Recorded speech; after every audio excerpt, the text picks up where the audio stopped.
Now finally, let's see how we can add a group of radio buttons here.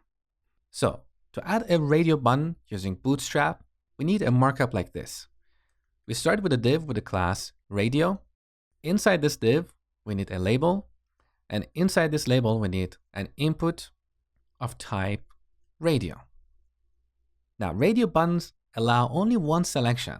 So we need to assign these radio buttons to a group. And in that group, we'll have only one selection. So here we need to set another attribute. That is name. That's the name of the group. Let's use our contact method as an example. Contact method. Okay, so tab. All right, so this is the actual markup. We have a div with the class radio. Inside that, we have a label, and inside that, we have an input of type radio. Now we put the actual label here. So back to our example of contact methods, let's add email as a label here and set the value of this input field to 1. Now this is how we hard code a bunch of radio buttons in our form. Sometimes you need to render them dynamically, and I'm going to show you how to do that in just a few seconds. So let's duplicate this radio button like this. For the second one, I'm going to set the label to phone and change the value to 2. Back in the browser. So this is what we get, and we have a single selection in that group.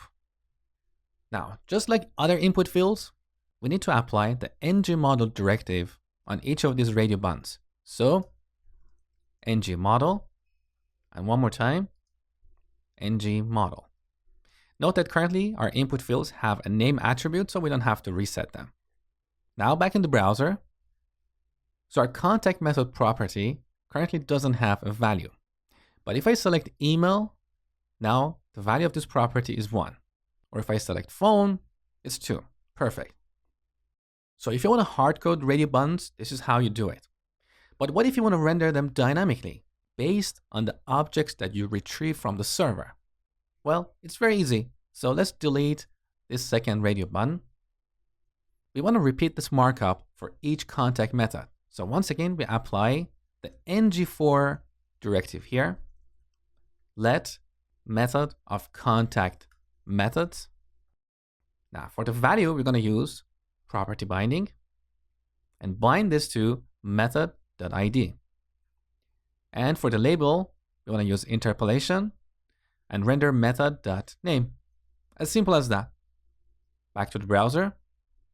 Now our contact methods are rendered dynamically.